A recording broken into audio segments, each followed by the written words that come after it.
오늘은 10계명 중에 10번째 계명이지요. 탐내지 말라.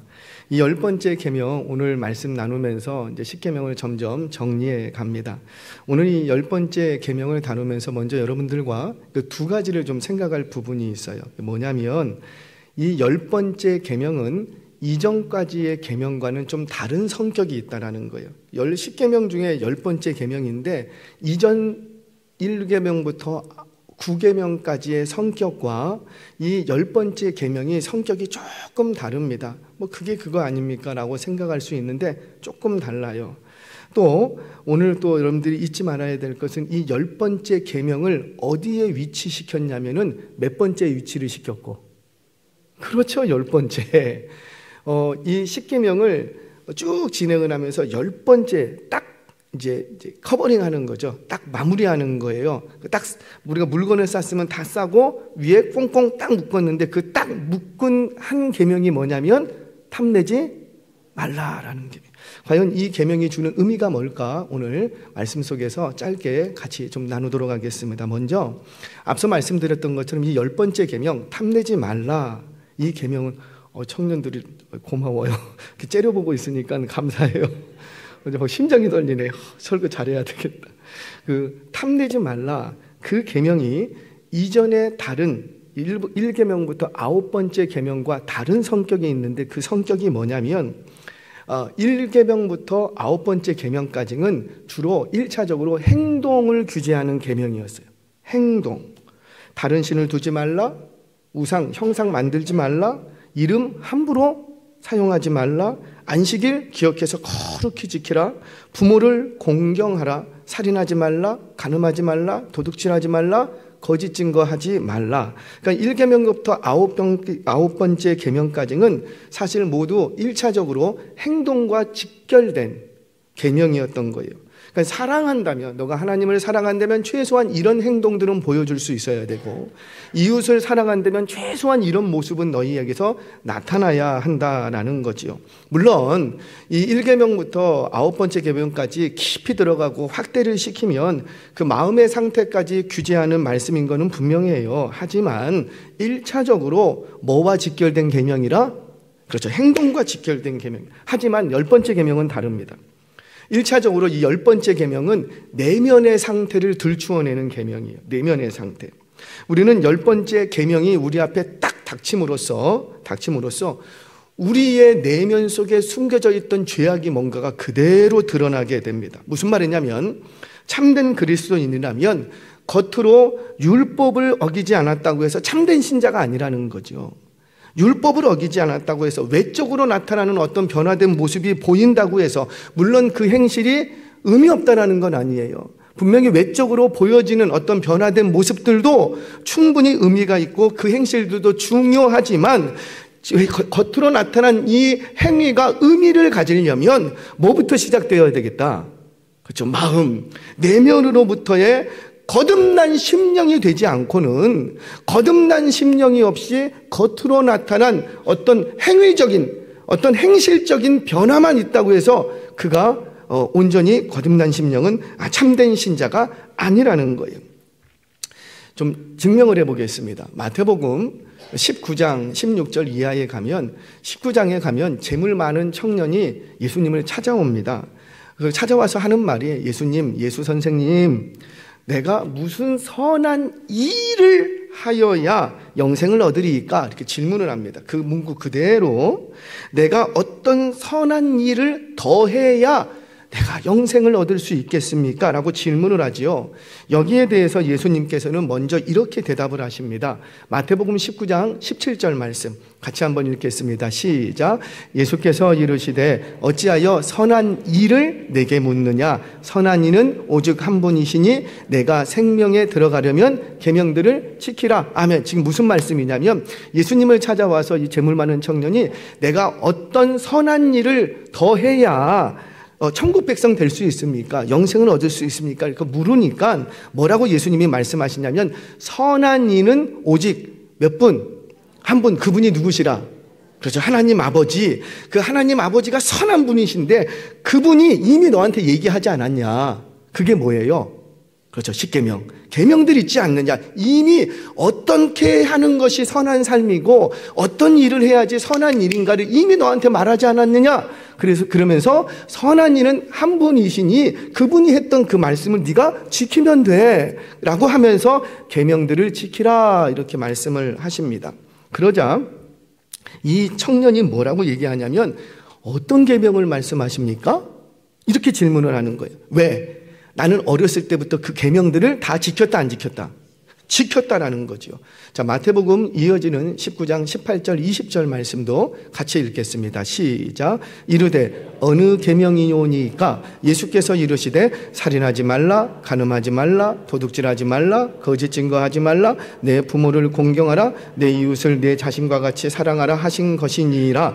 그 청년이 이르되 이 모든 것을 내가 지켰사온데 아직도 무엇이 부족하니까. 아멘. 자, 이웃에 대한 계명을 이렇게 얘기를 했어요. 그런데 눈치가 빠르신 분들은 아실 수 있어요. 이거 예수님이 하신 말씀이거든요. 그런데 이 중에서 하나의 계명만 쏙 빠졌어요. 뭐예요? 그렇죠. 마지막 10번째 계명. 그것만 쏙 빼졌어요.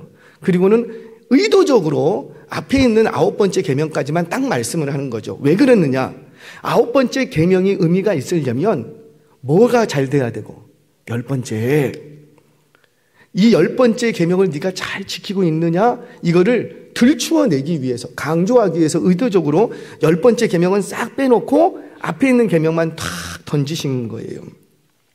이렇게 말하자 이 청년이 자신감 있게 얘기합니다. 나는 어렸을 때부터 이거 다 지켰습니다. 자, 여기까지는 문제가 없어요. 그런데 그 다음 예수님의 말씀 앞에 이 청년은 도망해버리고 맙니다. 그 말씀이 뭐였는가? 이어지는 21절, 22절 말씀 같이 읽겠습니다. 시작. 예수께서 이르시되 네가 온전하고 할진대. 잠깐만요. 온전하고자 할진대. 이 말은 뭐예요?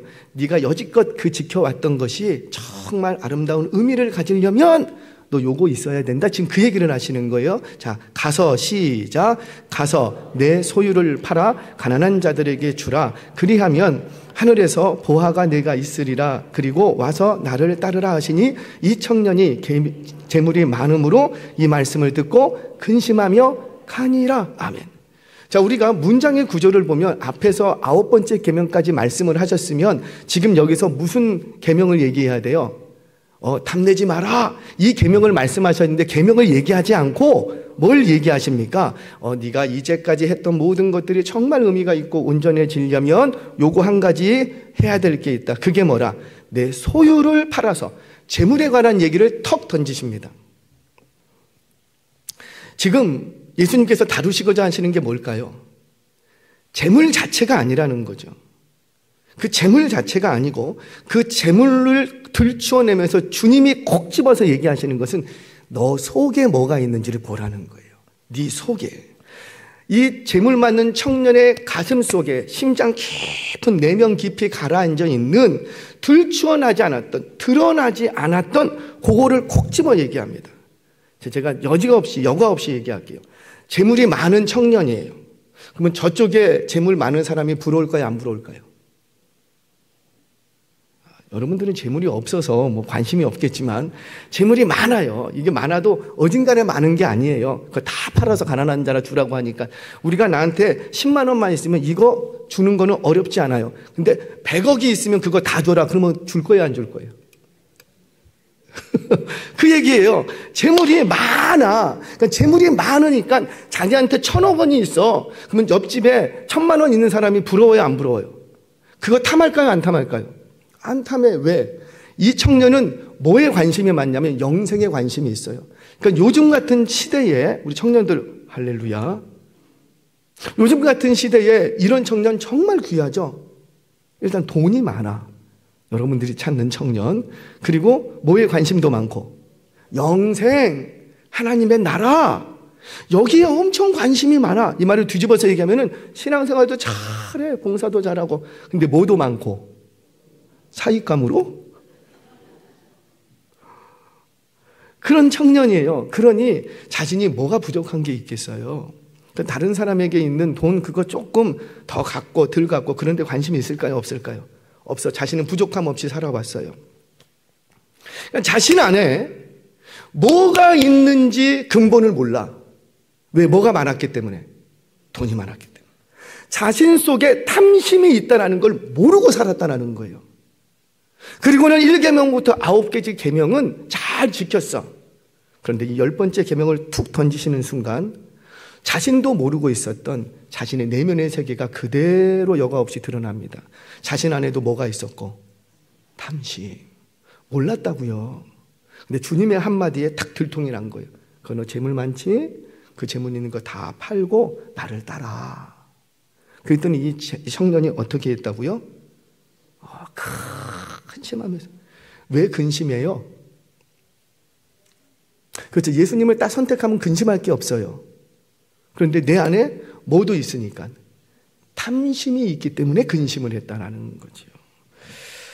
그렇게 하나님이 주신 10번째 계명으로 인하여서 이 청년은 굉장히 신랑감으로 1등인 줄 알았다고요. 그런데 이 계명 하나를 툭 던지는 순간 내 속에 뭐가 있었다? 탐심이라는 죄가 있었다는 것을 깨닫게 됩니다. 이게 바로 율법의 기능 중에 하나죠. 우리 로마서 7장 7절 말씀 같이 한번 읽겠습니다. 시작. 그런즉 우리가 무슨 말을 하리요? 율법이 죄냐? 그럴 수 없느니라. 율법으로 말미암지 않고는 내가 죄를 알지 못하였으니 곧 율법이 탐하지 말라 하지 아니하였더라면 내가 탐심을 알지 못하였으리라. 그래요. 이것이 율법의 기능 아닙니까? 그래서 율법도 선한 거예요. 저와 여러분들이 말씀을 들을 때마다 내 속에 감추어졌던 죄성들이 발견되어지는 은혜가 있기를 주의 이름으로 축원합니다. 발견되어져야 알아야 끊어내지. 내 안에 그게 있는 줄을 몰라. 있는 줄은. 어거스틴이 그랬다고 하지 않습니까? 초대교회의 교부이자 어거스틴은 방탕하였지만은 그가 예수 그리스도로 인해서 영생함을 얻고 한 시대의 획을 걷는 놀라운 신학자요 목회자가 됩니다. 그래서 이 우리 전통 신앙에서는 어거스틴 이전과 어거스틴 이후로 나눌 정도로 굉장히 중요한 위치를 차지하는 신학자예요. 근데 그가 하는 얘기가 십보의 주교로 있으면서 그가 하는 얘기가 뭡니까? 너 회개했니? 그럼 뭘로 확인할 수 있다? 주머니가 회개하지 않았으면 회개한 거 아니야. 주머니가 회개하지 않았으면 그게 무슨 말이에요?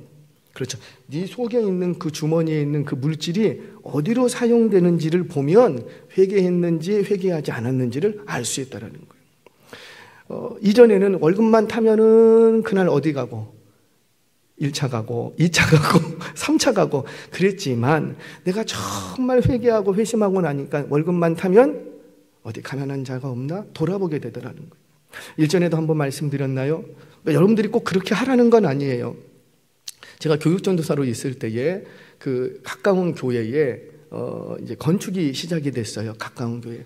근데 이분이 뭐 하시는 분이냐면 그 경영인들 컨설팅 하시는 분이에요. 가르치시는 분이에요. 그래서 삼성 임원들 가르치시고 경영학을 전공하셔서 경영에 대해서 가르치시는 분이세요. 프리랜서로. 이분이 어디 가면은 배낭 하나 조그만 거 메고 옷도 가볍게 입고 가요. 그런데 어떨 때는 모시러 오는데 그때 당시에 굉장히 고급차, 에쿠스 막 이런 거, 리무진이 막 이런 게 쫙 가요. 그리고 그거 차 타고 삼성 임원들이 모여 있는데 거기가 그런 데 가서 1시간 경영에 대해서 강의를 하면은 막 1,000만 원씩 강의료를 줘. 근데 항상 그런 건 아니잖아요. 어디 가면은 시간당 뭐 30만 원, 50만 원 받고 강의를 해. 근데 이 가정에 여자 아내 집사님하고 아이 하나가 있고 이제 이분하고 세 식구가 사는데 세 식구가 한 달에 살려면 한 3,400원 있어야 되겠더래요. 그래야지 조금 적금도 들고 미래를 준비하니까. 그런데 어느 때는 프리랜서의 단점이 뭐냐면 고정 수입이 안 오기 때문에 어느 때는 많이 벌 수 있지만 어느 때는 손가락 빨아야 되는 거예요. 근데 한 달에 나가야 되는 거는 항상 정해져 있잖아요. 근데 공감이 되세요? 어느 때는 돈을 못 벌어와. 그러니까 발만 누가 동동동 구르고 아내가 동동동 구르는 거죠. 일도 못 하지 말라고 하면서 막 동동동 굴러요. 그러다가 어느 날은 막 삼성 이런 데서 불러갖고 한 1,000만 원 받아왔어. 그러면 돈이 한 5, 600이 남어. 그럼 이거 갖고 어떻게 해야 돼요? 그렇죠. 뭐 킵을 해놓던가 아니면 지난달에 빵꾸 났던 거 메웠던가 아내들의 생각은 그렇게 가잖아요.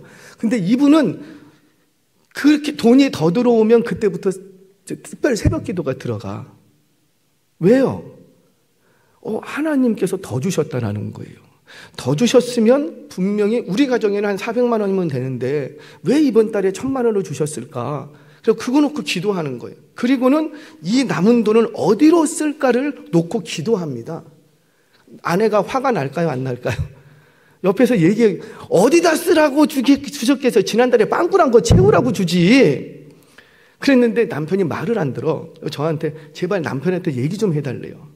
그런데 제가 그 집사님을 만나고 얘기를 해보니까는 일리가 있어. 우리 가정에 400만 원 필요한 거 하나님이 알아요, 몰라요? 알아.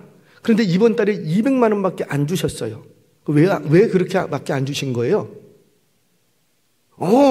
하나님 앞에 더 엎드리고 기도하라고. 그래서 이분은 부족하면 와서 기도해요. 엎드려. 그렇게 하고 한 달을 보냈어요. 그랬더니 다음 달에 더 주셨어. 왜 더 주신 거예요? 지난달에 빵꾸난 거 채우라고 더 주신 거예요?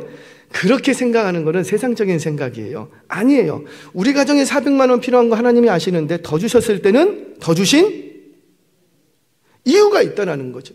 그리고 그거 놓고 이제 엎드려 기도하는 거예요. 어떻게 할까? 그리고 선교지로 보내고 어쩔 때는 어려운 분들한테 보내버리고. 그러니까 아내가 막 미치겠대요. 막 남편이 뭐 어떻게 해달래. 그런데 할 말이 없어요. 그게 맞아요, 틀려요?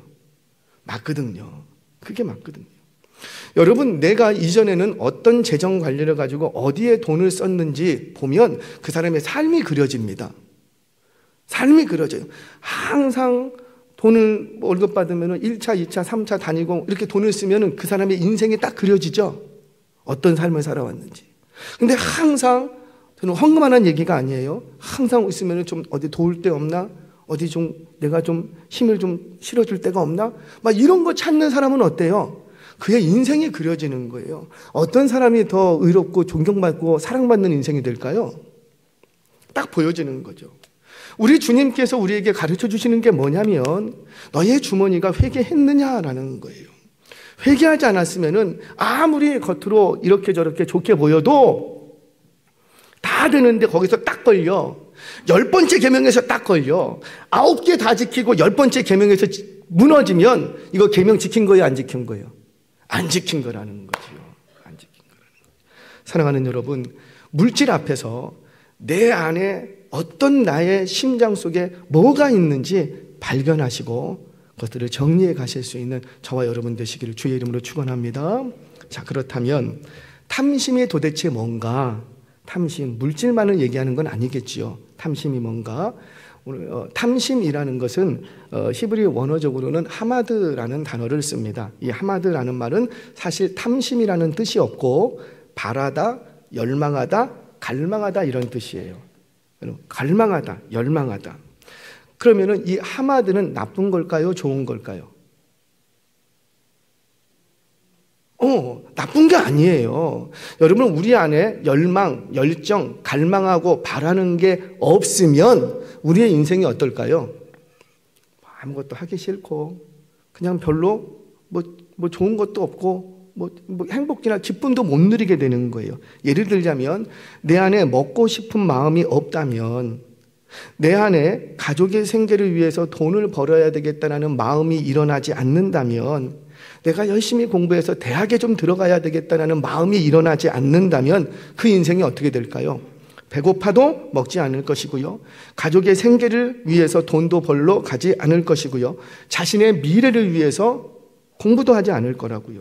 그러면 그의 인생은 죄송하지만 살았지만 죽은 인생이 되고 마는 거예요. 그래서 어떤 면에서는 우리 안에는 삶 속에서는 반드시 하마드가 있어야 돼요. 바라고 구하고 열망하는 게 있어야 돼요.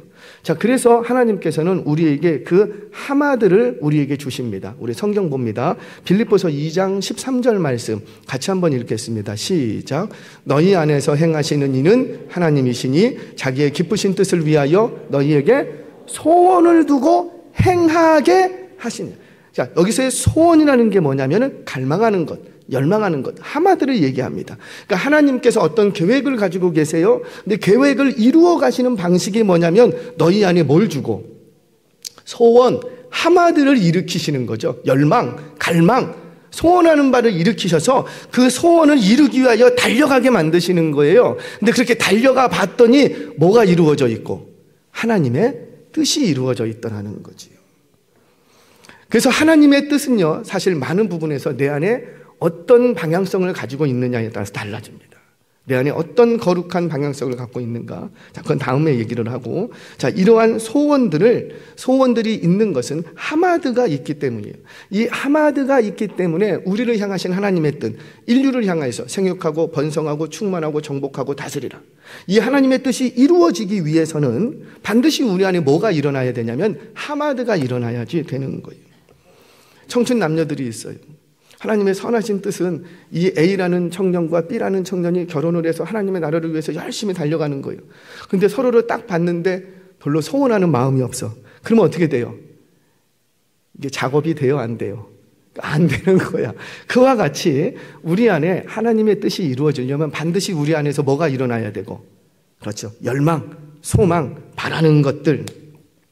자, 그렇다면 오늘 출애굽기 본문에서 말씀하시는 하마드는 뭐가 잘못된 것이기 때문에 죄라고 말하는가? 무슨 문제가 있을까요? 잘못된 것을 갈망하거나 잘못된 방식으로 갈망하는 것을 이루려고 하는 것이 문제라는 거죠. 이거를 탐심이라고 얘기를 합니다. 죄라는 건 뭐냐면 성경에서 말하는 이 탐심은 우리에게, 하나님께서 우리에게 허락해 주지 않는 것을 갈망할 때 그게 죄가 되는 거예요. 경계가 분명하죠.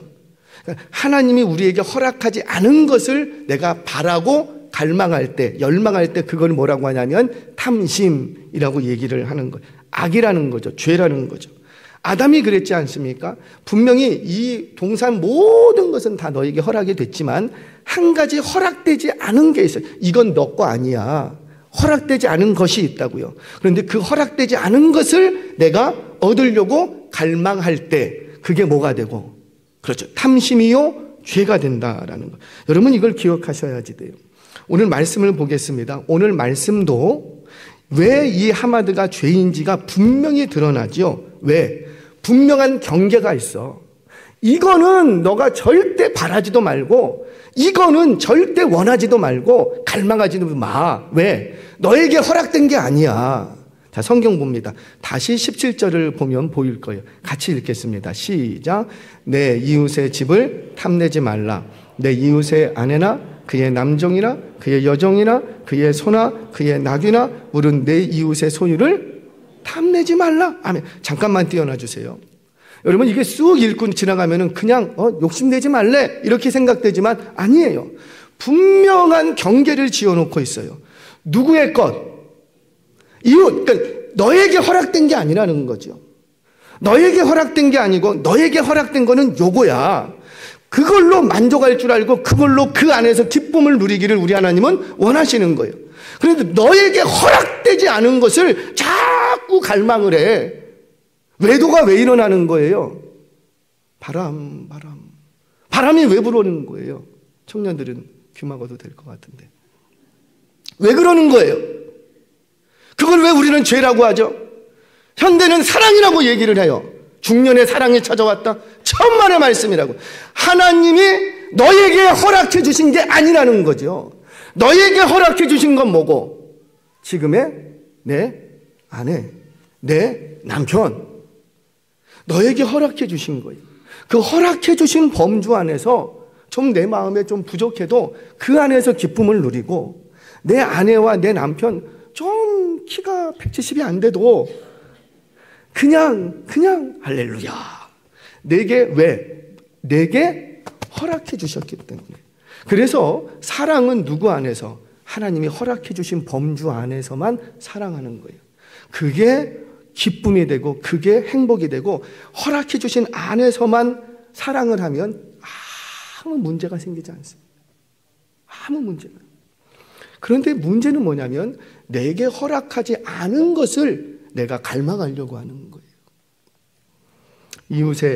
내 이웃의 것, 이웃의 아내, 이웃의 남종, 이웃의 여종, 이웃의 집, 이웃의 나귀와 소. 자, 이거 조금만 더 나가 볼게요. 이것들은요, 누구 집에나 다 있어. 우리 집에만 있는 게 아니라 우리 집에도 내 아내가 있고, 저 집에도 그 남편의 아내가 있고, 우리 집에도 종이 있고, 고대의 종은 비싼 게 아니에요. 우리 집에도 종이 있고 하나 정도는, 저 집에도 종이 있고, 우리 집에도 소나 나귀가 있고 저 집에도 소나 나귀가 있어. 누구나 다 있는 거예요. 지금 성경에 보여주는 게 뭡니까? 우리 집에 없는 것, 저기 특별한 것, 저 금은보화, 그거를 탐내라, 이런 얘기가 아니라, 성경이 말하는 탐심은 뭐냐면 반복적이지만 이미 내게 주신 것들이 많이 있다고요.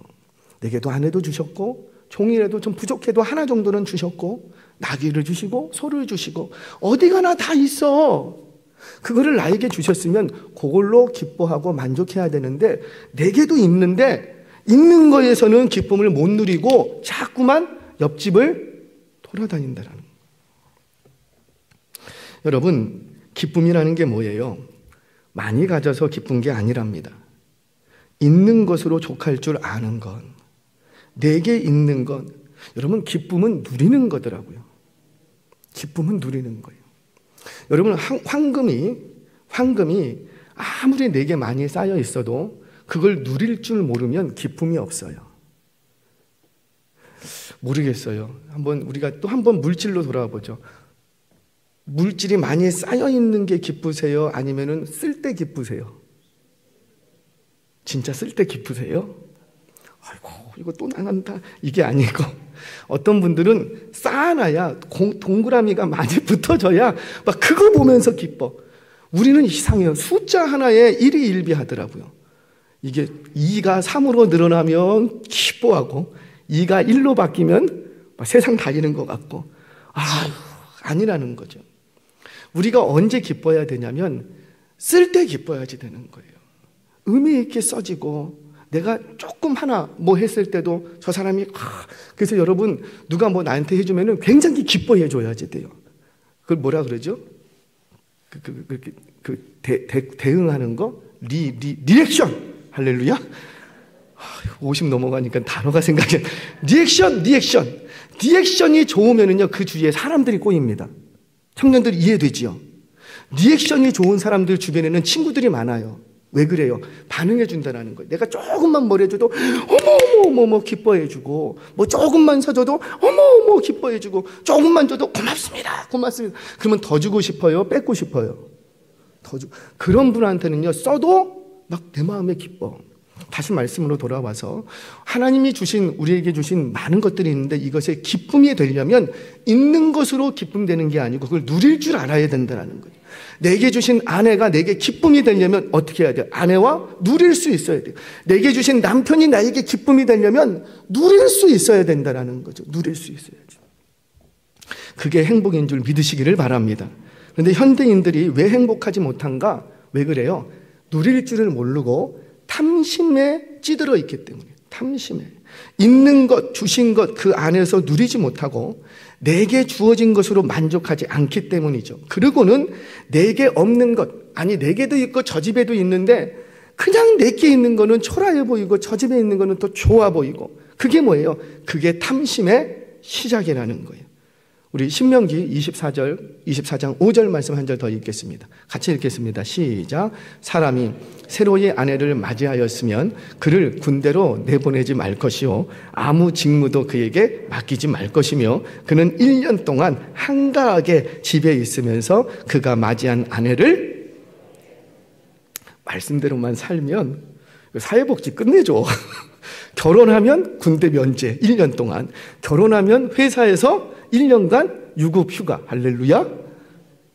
이게 하나님이 정하신 법도예요. 왜 이렇게 하실까요? 내가 너에게 고르고 골라서 줬다는 거죠.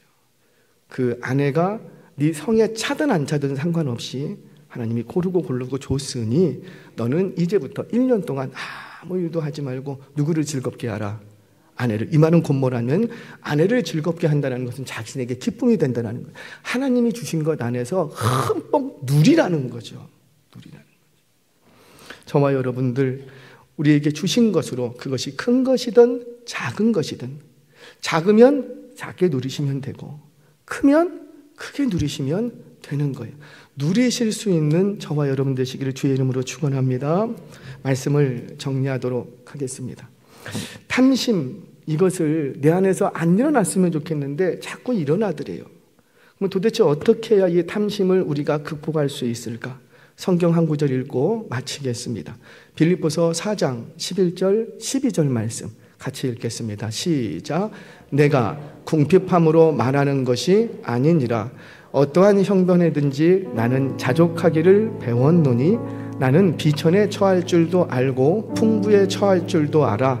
모든 일 곧 배부름과 배고픔과 풍부와 궁핍에도 처할 줄 아는 일체의 비결을 배웠노라. 배웠노니 배웠노라. 그 탁월한 바울이 하는 얘기가 나도 이전에는 그러지 못했다는 거예요. 그런데 하나님이 나를 다루어 가시면서 때로는 배고프게 만드시고 때로는 내게 배불리게 채워주시면서 하나님께서 나를 훈련시켜 가셨다는 거예요. 그러면서 배웠대요. 여러분, 이 배운 것은 뭘 배웠냐면 평정심을 잃지 않는 걸 배웠다는 거예요. 우리 그리스도인들이 이 땅을 살아가면서 정말 가져야 될 게 평정심입니다. 누가 나에게 박수를 쳐주면 굉장히 들뜨고 오만방자해지고 그러면 안 된다는 거죠.